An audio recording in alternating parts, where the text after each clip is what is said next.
Avec une température moyenne de 23 degrés toute l'année, Hong Kong n'est pas naturellement la destination rêvée pour pratiquer des sports d'hiver.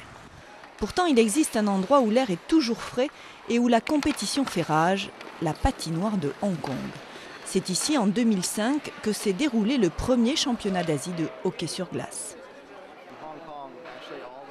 En fait, à Hong Kong, tous les clubs travaillent ensemble. C'est pour ça que ce que vous voyez derrière nous est ce qu'on appelle la Ligue de Hong Kong. C'est l'association de 5 clubs différents.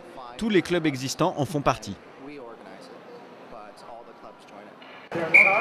Le hockey sur glace a fait son apparition à Hong Kong dans le milieu des années 80 grâce aux expatriés et aux émigrés au Canada et aux États-Unis qui sont revenus s'installer dans la péninsule.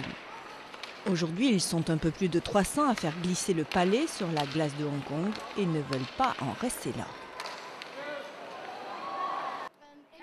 La Ligue nationale de hockey, c'est la meilleure ligue du monde. Il n'y a que les meilleurs qui sont sélectionnés. Des rencontres ont lieu tous les week-ends et comme autour de n'importe quelle patinoire, on y retrouve les mêmes personnages et les mêmes comportements. La mère d'un hockeyeur s'apparente à un parrain de la mafia. Elle veut absolument tout contrôler, tout ce qui a un rapport avec le hockey. Et en tant qu'homme, j'essaye de me tenir en dehors de tout ça. Ici comme ailleurs, la mère d'un hockeyeur prend son rôle très au sérieux. En fait, ma vie a changé depuis que mes enfants jouent au hockey. C'est vraiment très prenant.